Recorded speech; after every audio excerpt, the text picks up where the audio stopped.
मुख्यमंत्री देवेंद्र फडणवीसांनी त्र्यंबकेश्वर मंदिरात जाऊन घेतलं दर्शन, तर कुंभमेळ्याच्या पार्श्वभूमीवर केली पाहणी।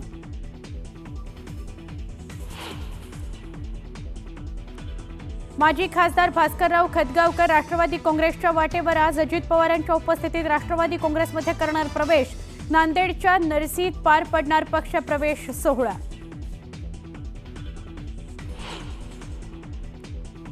आगामी महापालिका निवडणुकीच्या पार्श्वभूमीवर शिवसेना ॲक्शन मोडवर। वांद्रे इथं आज शिवसेनेची बैठक, पक्ष विस्तारासंदर्भात होणार चर्चा।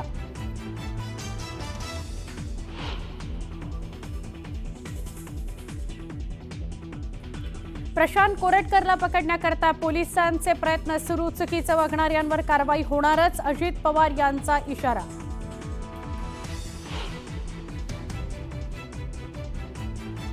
नागपूरमधील 5 परिसरातल्या संचारबंदी उठवली, 3 परिसरातल्या संचारबंदीत शिथिलता, यशोदानगरमधील संचारबंदी मात्र कायम।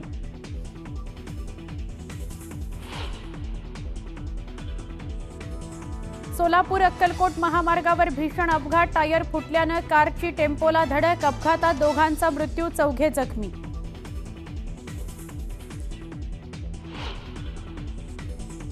आयपीएलमध्ये आज मुंबई इंडियन्स समोर चेन्नई सुपर किंग्सचं आव्हान। चेन्नईच्या एम.ए. चिदंबरम स्टेडियमवर रंगणार सामना, कोण मारणार बाजी याकडे क्रिकेटप्रेमींचं लक्ष।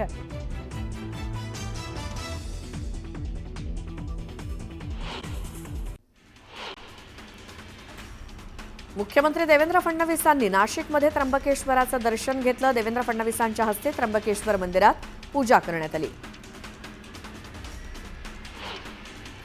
मुख्यमंत्री देवेंद्र फडणवीसांच्या उपस्थितीत आज सिंहस्थ कुंभमेळा आढावा बैठक आणि अन्य कार्यक्रम होण्याची शक्यता आहे। महायुतीतील वादात नाशिकच्या पालकमंत्रीपदाचा तिढा अद्याप काही सुटलेला नाही। कुंभमेळ्याला अधिक कालावधी शिल्लक नसल्यामुळे पालकमंत्र्यांअभावी कुठलीही कामं रखडू नयेत यावरती भाजपकडनं भर दिला जात असल्याचं मानलं जात आहे। महाराष्ट्र नवनिर्माण सेनेच्या गुढीपाडवा मेळाव्याला पालिका आणि पोलीस प्रशासनाची परवानगी मिळाली आहे। शिवाजी पार्क मैदानात 30 मार्चला हा मेळावा होणार आहे। यावेळी मनसे अध्यक्ष राज ठाकरे नव्या पदांची घोषणा तसंच पक्षाची आचारसंहिता जाहीर करण्याची शक्यता आहे।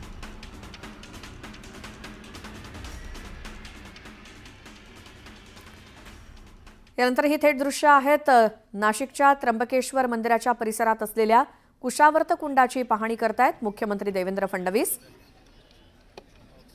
या कुशावर्त कुंडामध्ये अनेक जण स्नान करण्यासाठी येत असतात। कुशावर्तात स्नान करणाऱ्यांची संख्या मोठी असते। त्र्यंबकेश्वर मंदिराच्या परिसरातच असलेलं कुशावर्त कुंड आणि तिथे पाहणी करण्यासाठी मुख्यमंत्री देवेंद्र फडणवीस आलेले आहेत। त्यांच्यासोबत इतरही संबंधित अधिकारी ज्यांच्याकडनं मुख्यमंत्री माहिती घेत आहेत। या नाशिकच्या संपूर्ण दौऱ्यामध्ये गिरीश महाजन सुद्धा त्यांच्यासोबत आहेत। आपण अधिक माहिती घेऊयात। आमचे प्रतिनिधी हरीश दिमोटे आपल्या सोबत आहेत। हरीश, कुशावर्ताची माहिती घेत आहेत मुख्यमंत्री, काय चर्चा सुरू आहे? नक्कीच आपण जर बघितलं तर काही वेळापूर्वीच मुख्यमंत्री देवेंद्र फडणवीस यांनी त्र्यंबकेश्वराचं दर्शन घेतलं आणि आता ते कुशावर्त कुंडावरती पोहोचलेले आहेत। ज्या कुंडामध्ये खरं तर कुंभमेळ्यामध्ये जे शाही स्नान केलं जातं ते याच कुंडामध्ये केलं जातं। त्या कुंडाची पाहणी त्यांनी केलेली आहे आणि माहिती देखील जाणून घेतलेली आहे। त्र्यंबकेश्वरमध्ये ते आढावा घेत आहेत की कुंभमेळ्याच्या दृष्टीने काय तयारी करणं गरजेचं आहे। त्या दृष्टीने आता त्यांची सगळी पाहणी सुरू आहे। दर्शन झालंय, कुंडाचं त्यांनी दर्शन घेतलं, त्या ठिकाणी माहिती घेतली आहे। आता ते नाशिककडे रवाना होणार आहेत आणि नाशिकमध्ये त्यांची सर्व विभागाचे अधिकारी असतील, मंत्री असतील, खासदार आमदार असतील, या सगळ्यांसोबत एक आढावा बैठक पार पडते। कुंभमेळ्याच्या दृष्टीने ही बैठक जी आहे ती महत्वाची ठरणार आहे आणि मुख्यमंत्र्यांनी सांगितलं की मी दर 15 दिवसाला येणार आहे आणि स्वतः जातीने लक्ष घालून हा कुंभमेळा कसा यशस्वी पार पडता येईल या दृष्टीनं त्यांचे प्रयत्न सुरू असल्याचं दिसत आहे। बिलकुल हरीश, धन्यवाद या माहितीसाठी। आणि मुख्यमंत्र्यांनी कुशावर्त कुंडाची पाहणी केली, जिथे या सिंहस्थाच्या काळामध्ये अनेक जण पवित्र स्नानासाठी येतात आणि त्याचीच नेमकी व्यवस्था कशी आहे, काय सुधारणा काही आवश्यक आहेत का, या सगळ्याची पाहणी मुख्यमंत्र्यांनी केली त्र्यंबकेश्वर परिसरात।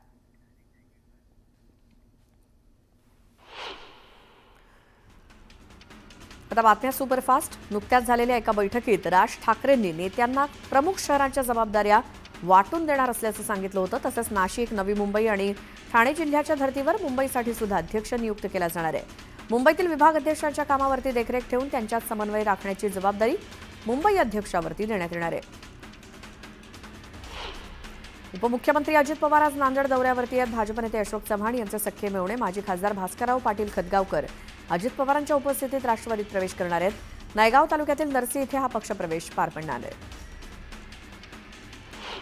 उपमुख्यमंत्री अजित पवार कालपासून बारामती दौऱ्यावरती आहेत. त्यांनी भल्या पहाटे शहरातील विविध विकास कामांना भेटी दिल्या. कामं दर्जेदार झाली पाहिजेत, नागरिकांची कुठलीही तक्रार येता कामा नये असा सज्जड दम त्यांनी दिला.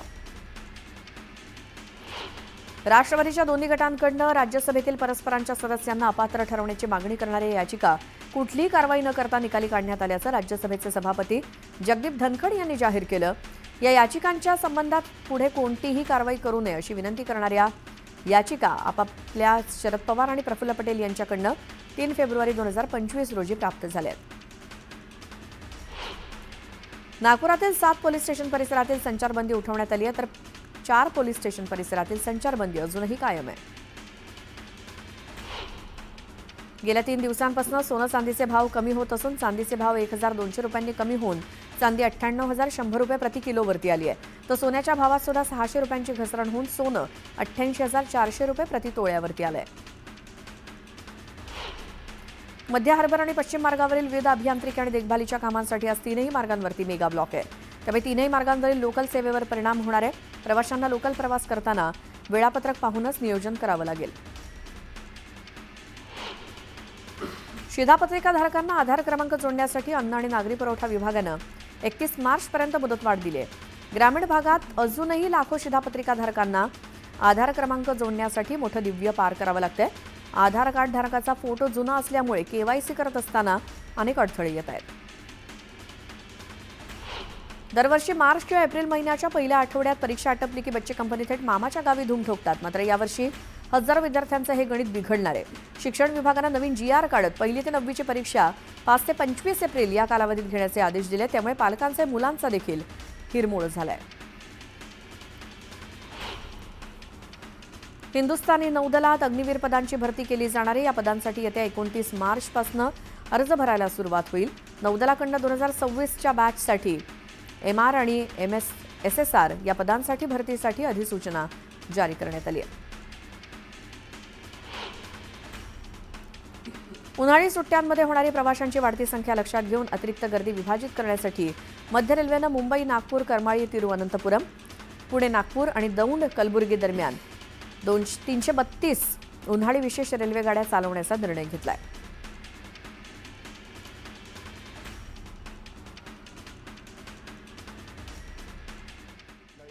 गैरसमज होता त्यामध्ये याची पण काळजी, खबरदारी आम्ही सगळे तिघही एकमेकाच्या बाबतीमध्ये घेत असतो.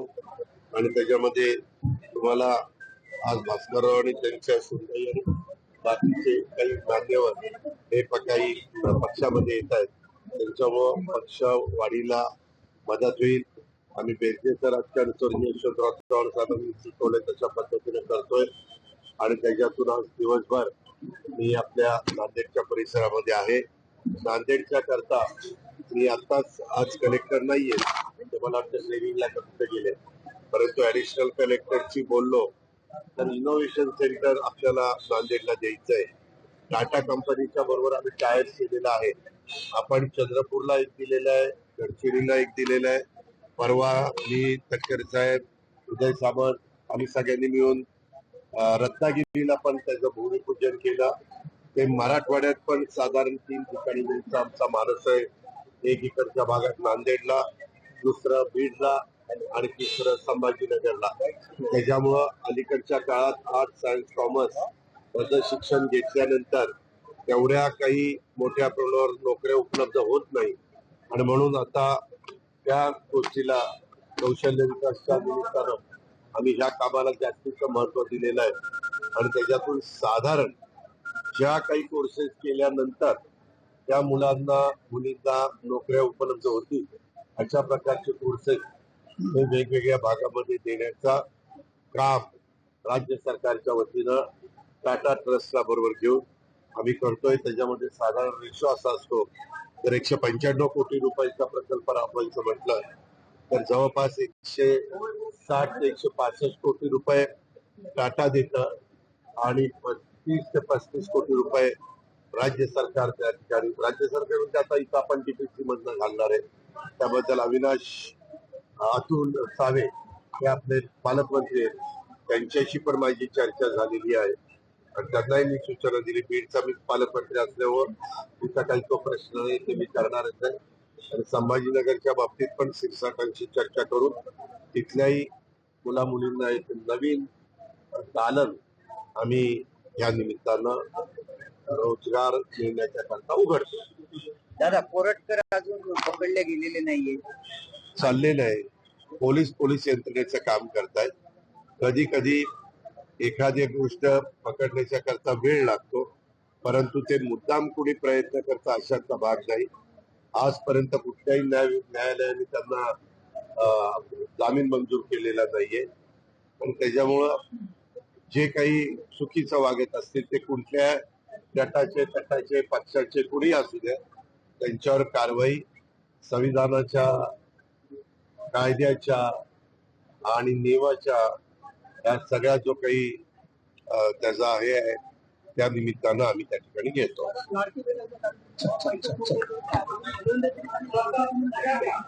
काय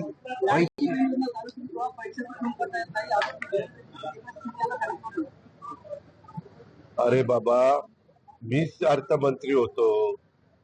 निर्णय घेताना पत्रकार मित्रांनो हात जोडून विनंती रे, जरा जास्तीची माहिती घेत चला. ज्यावेळेस एखादा निर्णय होतो तो कॅबिनेटला जातो.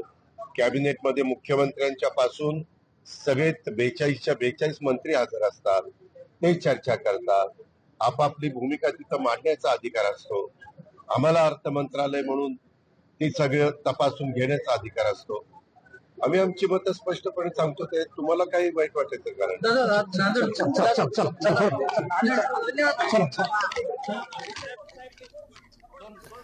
अजित पवार आज नांदेडमध्ये आहेत आणि तिथून ते माध्यमांशी बोलत होते.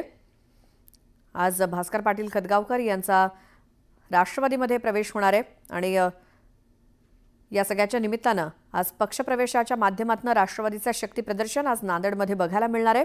उपमुख्यमंत्री अजित पवार, प्रदेशाध्यक्ष तटकरे हे देखील आज सगळे नांदेडमध्ये आहेत. नांदेडमधल्या सगळ्या घडामोडींचे अपडेट आपण घेत राहू.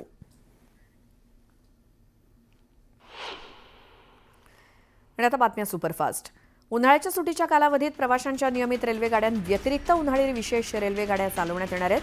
त्याचसोबत नांदेडला जाण्यासाठी मध्य रेल्वेच्या मुंबई विभागातून गाडी धावणार आहे. या रेल्वे गाडीच्या 24 अतिरिक्त फेऱ्या होतील. त्यामुळे मध्य रेल्वेनं चालवलेल्या उन्हाळी विशेष गाड्यांची एकूण संख्या आता 356 झाली आहे. कडक उन्हामुळे मुंबईला पाणीपुरवठा करणाऱ्या धरणातील पाणीसाठा झपाट्यानं आटत चाललाय. आणखी 2.5 महिने उन्हाळ्याचे बाकी आहेत. त्यामुळे संभाव्य पाणी संकट लक्षात घेता खबरदारीचा उपाय म्हणून भातसा आणि अप्पर वैतरणा या 2 धरणातील राखीव पाणीसाठा घेण्याची परवानगी मुंबई महापालिकेनं राज्य सरकारकडे मागितली आहे.